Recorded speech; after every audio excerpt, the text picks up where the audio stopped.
You're now listening to the Wandering Buffalo podcast with your hosts, Andrew Chang and Justin Godwin.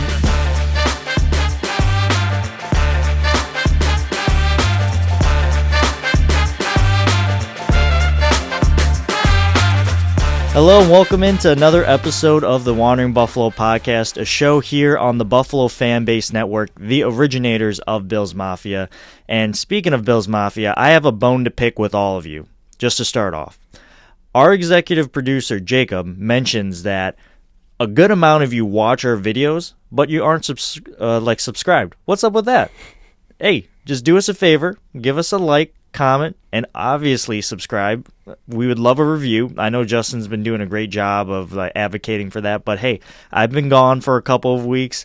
I've definitely enjoyed my vacation, but I'm back. So without further ado, let's get into today's episode. But Justin, how are you doing today? Honestly, I have had one hell of a long day, and we were kind of discussing when we were going to be able to get together tonight, and I'm just super psyched that, you know, I kind of had my time away, you had your time away, and I'm just psyched that we're doing it together tonight because I always have a lot of fun, you know, shooting the stones with the Bills with you. So shooting the stones. I was censoring myself because you just told shooting the stones. That is one for the books. Well, okay. Change stones to the stones. Everybody knows what I was saying. Right, yeah, okay, all right, yeah. Breeze. Moderate recovery. All right, I'll give you that, I guess. Breeze is the word that I was looking for, shooting the breeze. Yeah, that's a little accurate. That's a little more of what I'm used to. Yeah, I can see that now more than ever. All right, so I'm just laughing about the Stones thing. Okay, so depending on, we usually drop this episode on Mondays, but our executive producer, Jacob, has to make a, emergency flight back home, and this episode might actually not be on Monday. So if you're listening to this on like a Tuesday or Wednesday and you're like, well, dude, where you guys been at? Well, that's why, and he deserves some time off. So I just want to say thank you for your patience for waiting for our episode, and if you made it this far in, you're probably like, okay, get to the point. What are we talking about today? So today, Justin, we are going to talk about stocks. And I don't know about you, but I have a couple of monies tied up in some stocks, some Dogecoin when it was big, and I was told to take my money out of that, and I did, and then it blew up into something huge, right? And I found myself thinking when it blew up almost to $1, like, damn, I shouldn't have taken my money out of that stocks. So that is today's theme, but we're going to do a Billsy style with it. So we're going to do like 3 players on offense, 3 players on defense, and probably just call it. That will probably be good enough in terms of length for a podcast about who we think who we have on stock up and stock down. Okay? Doesn't matter. We could have 3 stock ups in offense, 3 stock downs, or we just have a mix.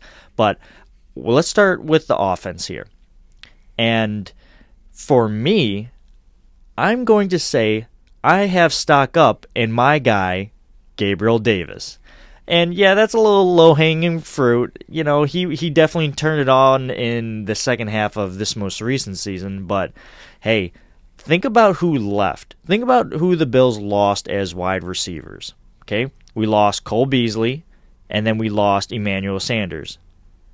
Okay, so that should open up some more snaps and passes to go to a guy like Gabriel Davis. Yes, we did bring in other free agents. Who did we bring in from the Jets? Why do I always forget his name? Oh, Jamison Crowder. No, Crowder. Yeah, Crowder. Yeah, we brought in Crowder. We got what's his name? Khalil Shakir. Then we got in Tavon Austin. Justin, am I missing another wide receiver that the Bills got? I don't think so. There's a couple undrafted guys, but I think that's it for right now. I mean, we have, some of the camp bodies that have been around for a while that, haven't really popped up, but no new faces to speak of other than that. Yes, and that's why I have big stock up that Gabriel Davis will have an uptick in production. He is now the quote-unquote veteran. This is his third season. We're going into his third season, which kind of seems weird, right? It seems like only yesterday when he was a rookie and he just kind of like was making these big plays. Then this year, he's pretty much doing the same, and then you see him getting a slight tick up, and now going into his third year, I would expect more of the same. So for me, I think a guy like Gabriel Davis has shown that he deserves at least some more snaps and some more ball distribution, because eventually you can't always just toss the ball to Stephon Diggs. Usually that works out, but eventually if he gets doubled, potentially triple covered, like you need other weapons to get open. And a guy like Davis, he's just proven that he can kind of do that so far. So my big stock up in a guy like Gabriel Davis. Justin, who do you got for your stock up or stock down in offense? I'm gonna start by saying I love your pick of Gabriel Davis. I think we've been kind of talking for 2 years about, is he a wide receiver too? Can he take the next step? And that remains to be seen. And I'm kind of along your way of thinking. I think the opportunities are going to be there for him, and he's really going to blossom. My first pick for stock up is kind of along the same wavelength, but kind of a different thought process with it. I would say also kind of low-hanging fruit, but my guy is Dawson Knox. And kind of for all the reasons that you said, we've had some departures, we have some new guys taking on bigger roles, and I'm going to include Gabriel Davis in that because we've seen him really excel in a number 4 role. How does he translate to the 2 remains to be seen.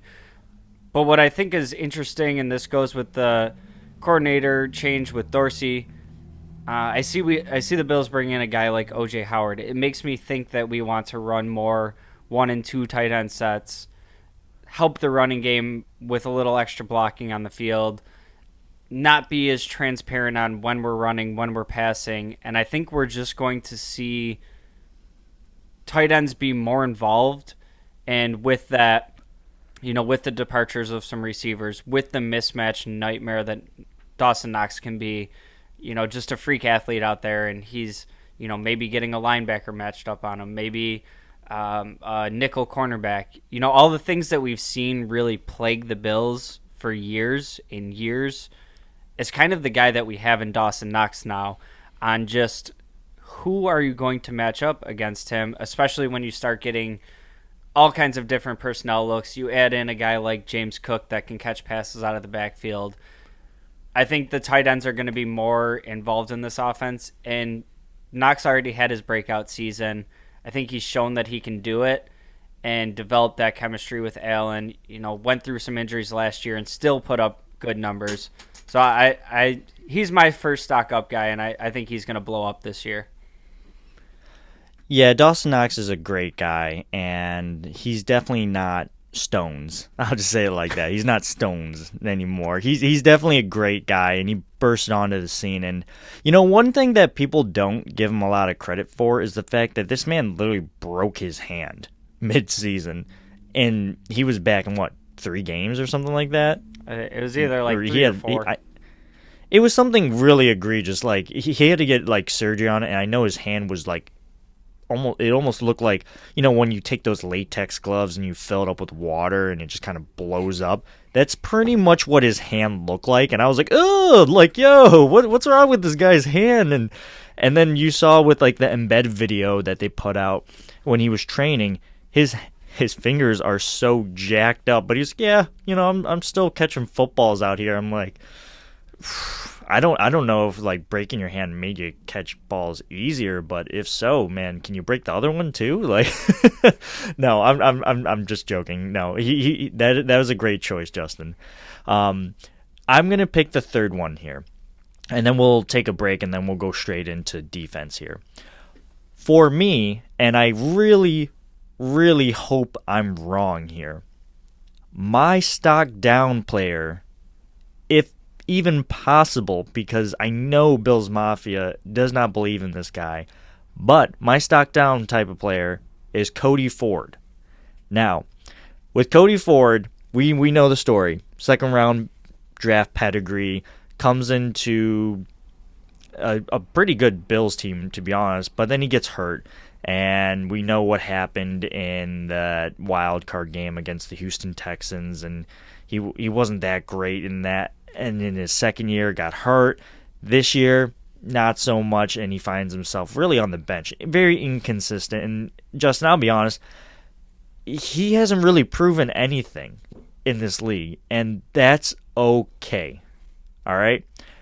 I think that a guy like Cody Ford could prove to be much better with this type of system with Aaron Kromer, who's shown the propensity to get the most out of players such as a Cody Ford. But I just cannot ignore the past. You gotta take in these factors when you evaluate these type of players of their history. You can't just go like bat an eye at it and go like, all right, well, that happened, but it doesn't really matter. Well, of course it matters. It matters a lot. If he wasn't successful with one type of regime and one type of style, it doesn't mean that he can't succeed in this new one.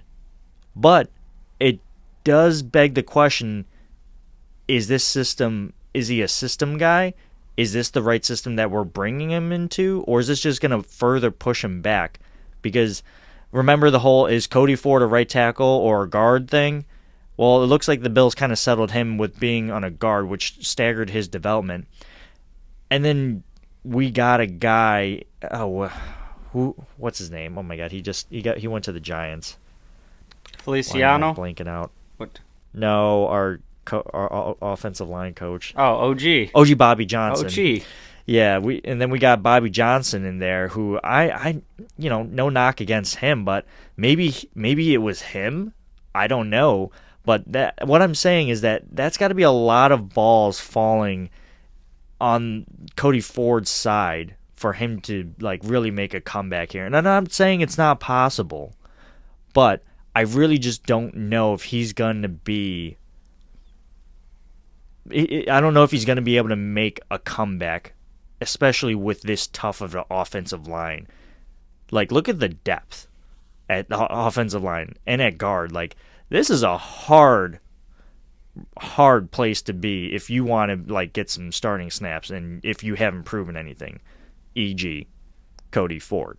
So that's why I have stock down on a guy like him. So I am glad that was your third pick there, because I actually had Cody Ford on my list as well, but I had him in the stock up department. I knew you would. Now hear me out on it. We're doing a stock exercise, right? So what comes with stocks? You got to take some inherent risks. You got to take some gambles, right? Now, any money that you put into stocks, you have to be fully good with the fact that you're probably not going to get that money back. Or in this case, props. Or, it might do the little Dogecoin to the moon. If I was a betting man, I would say I'm kind of in the same pathway as you. As I don't think Cody Ford's going to be one of those dudes for the Bills. But kind of the things that you mentioned, Aaron Kromer, we have a new offensive coordinator. He's having a fairly normal offseason. Hopefully there's not injury concerns. We know that he has the draft pedigree, and we've seen with other players how being as willing to commit to the development of players that might have been coming along slowly. We saw it with Dawson Knox, Josh Allen. The list goes on and on. Just for me, I think Cody Ford is going to at least get the chance. And it was last offseason, Brandon Beane said, I'd be surprised if Cody Ford doesn't factor into one of the starting five. We see some things happen. Spencer Brown comes in. He's playing really well. I think it's both Cody Ford wasn't playing up to their expectations, but also other players exceeding their initial expectations. Do I think he ends up being a starting five this year? Probably not. But for the stock up from where I saw Ford last year, I think there's a chance that he's showing enough that if somebody goes down, we have to bring him in. I'm not, fearing for Josh Allen's life. I think there's still I think there's still... He hasn't proven that he could come in and not be that, That's why we're betting on the stocks, man. I see a pathway to it. I don't know if it's the likeliest pathway, but I'm choosing to have a little faith in, and it's a guy that I loved when we drafted him, and I guess I haven't fully thrown in the towel yet. So we'll see what shakes out. Right. Yeah, well, Bills Mafia, why don't you chime in here? What do you think is going to happen with a guy like Cody Ford? Do you think he's going to have this bounce-back career like Justin's thinking, or do you think that he's probably going to have a hard uphill battle and it's probably not going to work out for a guy like him, like me, personally? But in any event, let us know what you want or what you think is going to happen. Drop a comment. We'd love to have a great discussion on it. But we're going to take a quick break. Stick around. We'll be right back. Hey, this is Dick DeGroat, Bill's dad. Now back to the show. Welcome back, everyone. Welcome into the second half of this episode, the stock episode of the Wandering Buffalo podcast. And as I mentioned, that I already said in the beginning of this podcast, if you aren't already subscribed, reviewed, or liked our podcast, please do so. You can find us and me and Justin and, of course, our podcast by looking on any platform, podcasting platform, YouTube, you name it, by searching up the Wandering Buffalo podcast. All right, let's get into the defensive stock pile of this episode here. And I am going to pick stock up for my one of three picks, or for our one of three picks here. And I'm going to go a little not on script. I'm going to pick a guy. Actually, you know what? Ooh, just it's hard because I don't want to pick like the main people, right? But I'm going to say Nick Mccloud, stock up. And I know what you're thinking, listeners. Nick Mccloud, the guy that got picked up by the Bengals mid-season last year? Yes, that Nick Mccloud. At least that's what I think happened to him, right, Justin? He got picked up off the practice squad to go to the Bengals? I don't remember what happened last year. I know he's on the Bills now. I think that happened because who else did we lose? We lost the Goose. Wild Goose to the Jets, I believe. Well, in any event, we lost Nick Mccloud off our practice squad. He went to another team, and now he's back. But Leslie Frazier leaked that he was training with the safeties. Now, I have stock up in this I have this as a stock up because they said basically, hey, Nick, we think that there's a better chance for you to succeed if you were a safety, right? They didn't basically say like, hey, you know what, it's just not working, guy. You know, like try to be safety instead. Like, and we've seen people like this really excel in that kind of position or this situation. Think Aaron Williams, right? Cornerback converted to safety. Our two pro safeties and all pro Poyer. He was a cornerback, transitioned to safety. Micah Hyde, he was known as jack of all trades, and they put him in the slot. They put him out in the corner, and then they put him in safety. And now here in Buffalo, he's a safety. I'm not saying that Nick Mccloud is going to be the next iteration of Jordan Poyer or Micah Hyde, but I am saying that I think his impact and likelihood to make this roster is probably more affected by him going to safety, and I like his chances. I think that a guy like Nick Mccloud could do really, really well as a safety as opposed to what he could potentially do as a cornerback. And I think that's true because he didn't stick on to the Bengals, right? After the season, it was gone. Nothing. He didn't get invited back. So for me, that's why I have a guy like Nick Mccloud stock up. I like that answer, and it holds more weight with the uncertainty of what's going on with Poyer right now. We just saw Minko Fitzpatrick get this mega deal safety contract, and who knows where the Bills and Poyer are at with contract talks and what kind of deal he's looking for and what they're looking to give. But that deal just hit the market, and that only increases the leverage that he has for a safety trying to get paid. I don't want to see Poyer go anywhere, but I think the possibility of that door opening and needing to possibly fill a hole, that coupled with the depth that we have at the position, where we see, Jaquan Johnson, that's been primarily a special teamer, DeMar Hamlin, who we haven't really seen too much of. I think that there's a reason that they're trying Mccloud out at that position, and I think it's, if that doomsday scenario happens, they're not ready with the other players that are on the roster. Right. I'm going to go in the other direction. Wait. Before you get into that, do you know the details of that Minko Fitzpatrick contract? Do you know how much he's getting annual year per average? I had it pulled up and I put down. Annual year per average? That sounded redundant. Do you know what his annual pay is going to be? I'll just say that. I want to say it was something in like annual the 17 year. range. This guy. Why don't you... The what? The 19? Why don't you give me the next one and I'll get the details and I'll end on mine. Oh, okay. All right. So, I'm going to go stock down here because I want to give you one of each while Justin kind of looks up the details here, and then we can kind of wrap things up by talking about Jordan Poyer. My stock down, and again, I really, really hope I'm wrong, Bills Mafia, is our third-round pick of this most recent draft, Tyrell Bernard. And why do I say stock down here? Well, it was a mixed bag of reviews when we first got him. And I'm not necessarily sure where he's going to play if the Bills got him to be the A.J. Klein replacement.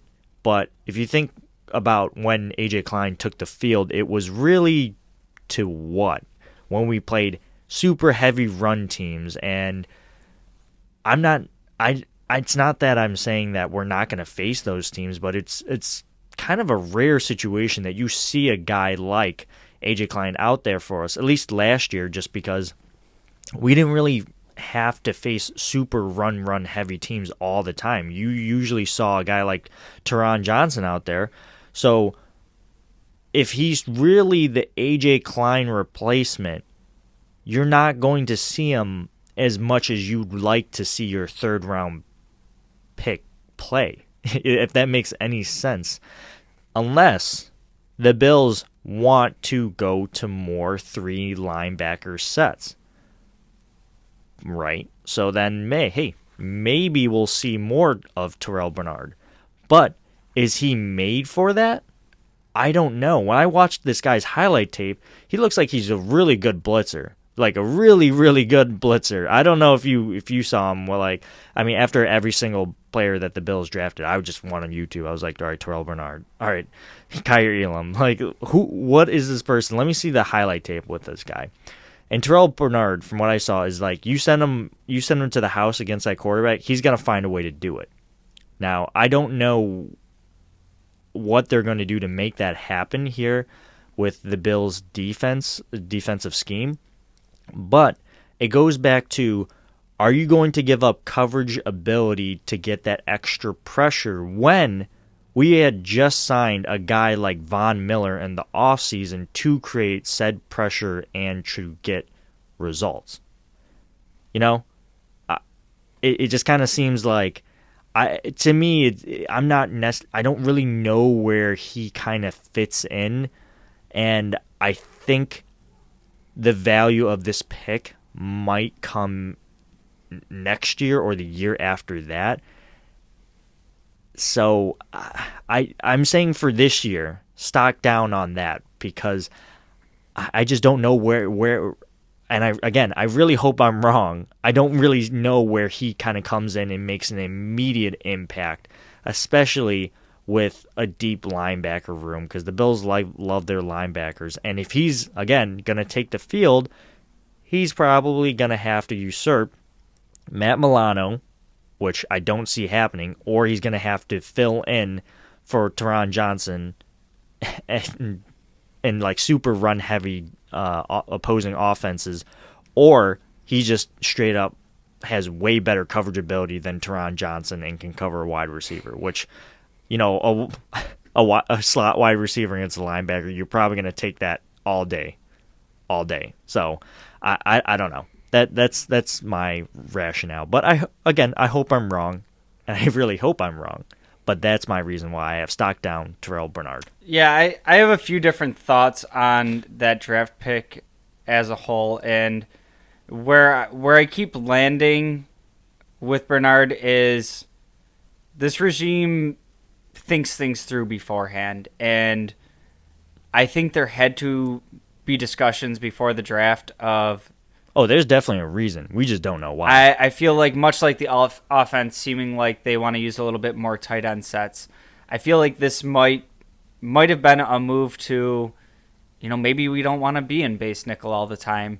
And I look at this as maybe not on the spectrum of our whole schedule where he gets a ton of run, but I think this could have been a move specifically for inside the division. When we look at a team like New England, what do they want to do against us? They want to run the ball, have had success doing it. A team like Miami, they've reinvested in the running back position. Who knows if Tua's going to take the next step? He's certainly loaded up with weapons to do it, but they've also brought in running back help. The New York Jets, Michael Carter came on last year. He's looking like a pretty solid running back. What do? They go out and draft Breece Hall. And I think specifically inside the division, it makes a lot of sense. These teams are going to also want to be playing ball control and move the chains on the ground and keep Josh Allen's attempts with the offense, keep him on the sideline, and limit the possessions because he can drive the offense down the field and score at will. So I think it's partially that, like you said, we haven't seen it yet. I'm not ready to be stocked down on it, but I completely get where you're coming from. I guess I would be I wish I could almost like rescind my response now that you said about the division thing. I was like, oh yeah, that does make a lot of sense. It's been a couple weeks since I podcasted and really thought about Bills and football in general. So yeah, I'm probably a little short-sighted in that aspect. So I really do appreciate your answer a lot. I do. I think you have a lot of valid points too going outside. I mean, we're looking at a defense that was number 1 in the NFL last year. So it's hard to pick a L. For a rookie, we talk about it all the time with undrafted rookies, good luck making this team. It's almost the same even if you are drafted a little bit higher into this organization. You have to try to take somebody's job that was on the number 1 defense last year. So he's got a hill to climb, but we'll see what happens there. I think there's going to be a little bit of defensive shifting. We'll see.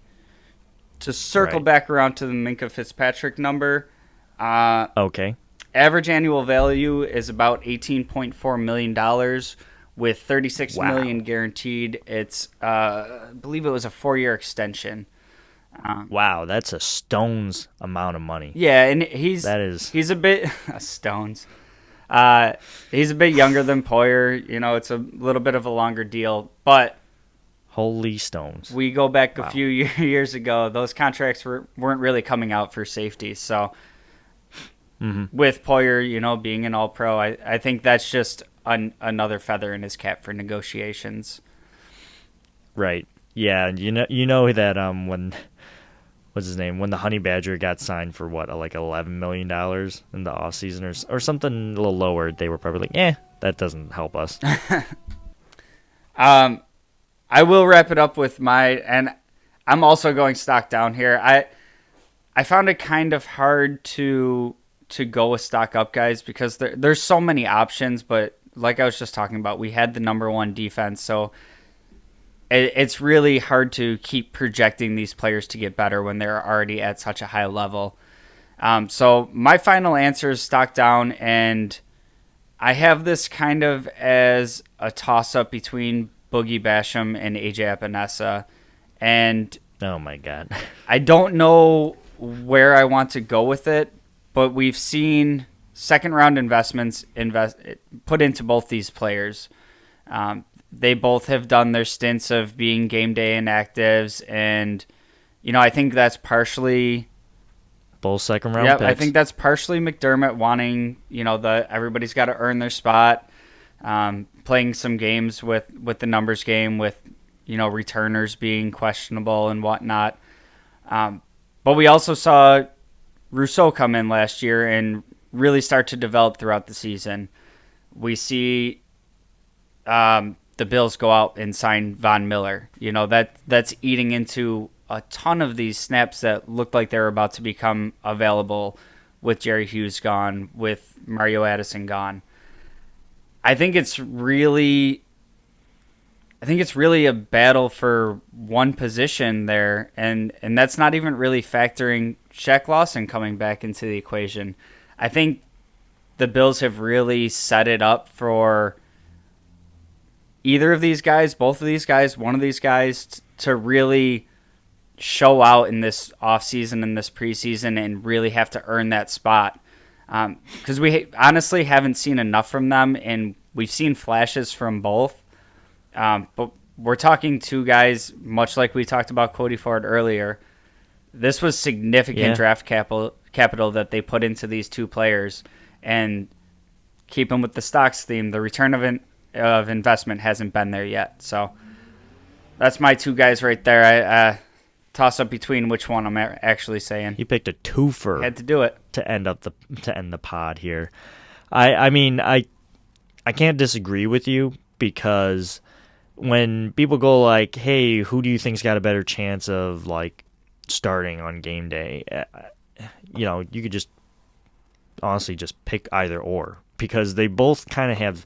And if I'm being honest, I think I'm more confident in a guy like Boogie Basham because he's got more recent draft capital used, and I don't know if that's even a valid point, but like, these guys are both second-round picks, as we just mentioned.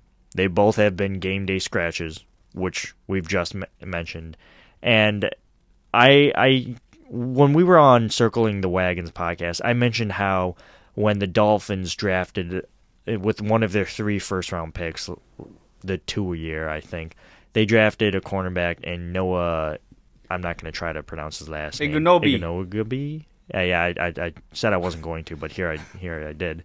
And then their other, what was it, Austin Jackson, and he's turning out to be a big pile of stones. And Noah he's just on the bench, and he's a first-round pick. And people in Bills Mafia was just like, bro, can you guys believe this? Like, the Dolphins drafted a first-round pick, and he sometimes doesn't even like dress, or he's just sitting on the bench. And I understand that's the circumstances of the fact that they have 2 really good cornerbacks, but like, dude, you invested a first-round pick in this guy. Like, what are you doing? Like, you could have picked anything else to help improve your team, and at that time, that team needed it. Now, you flip this over to what the Bills are doing. We have invested, 3 picks of the last, if you're just counting the first and second round, 3 out of the 4 cumulative picks have been defensive ends, right? Gregory Rousseau, AJ Epinesa, and who else am I thinking about? Who else am I forgetting about? Boogie Basham. And I might be lying, but you get what I'm saying about the whole cumulative thing. Like, in recent history, the Bills have put a lot of draft capital and resources in the defensive ends, and it's just like, why are these second-round picks not even dressing? Something, I get it, there's a lot of depth at the position, but in my head, the people that should be sitting are like your really, really bad like depth. And I'm not saying Boogie Basham and AJ Epinesa are bad, but like, are they that bad? Like, or are they just like completely raw and haven't developed yet? I don't know. I can't answer that question for you. It is a head scratcher and an anomaly, but I do want to see them eventually make a move with one of these 2 people. And what I mean by that is like move them into the right position where they can succeed and make an impact on this team. Or maybe that comes where they go like, you know what, we're going to have to cut ties with this person and trade them and get some draft capital back. But my fear with that is they do that, then we get ourselves into Wyatt Teller territory. Wyatt Teller situation. And you heard Brandon Bean go like, yeah, I wasn't really that patient with a guy like Wyatt Teller, and you'll see what happens. So I think we're going to hold on to those two, and I'm very okay with that. I want the Bills to draft and develop our guys, but with second round picks, like my patience with me as a person, my patience with waiting for those two guys to come around is kind of like a little shorter than a guy who was a 7th round pick, and I think that's fair.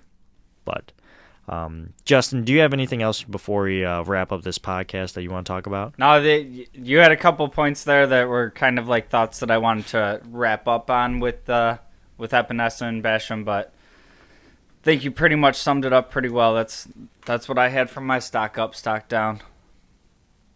All right, well, that's going to wrap it up for today's episode.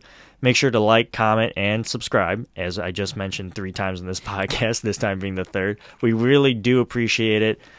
Justin, where can the good people find you? You can find me on any social medias at jgods22. You can find me on most social media platforms by searching up 2 Changs. You can find our podcast, the Wandering Buffalo Podcast, on any podcasting platforms and avenues, whatnot, by searching up the Wandering Buffalo Podcast. We drop on Mondays every week now, except for maybe this pod, depending on when you're listening to it, per a weird circumstance. Mostly, and hey, check out the other podcasts that are coming out on the Buffalo FAMBase network. I know Justice is doing really good work and really working hard with other content creators in the community to really just promote some good talking points and discussion, and just overall, we're just trying to have a good time and talk football, and sometimes more than football. So, hey, reach out to us if you want to do that too. We're all about it. So until then, love ya, see ya, and as always, go Bills.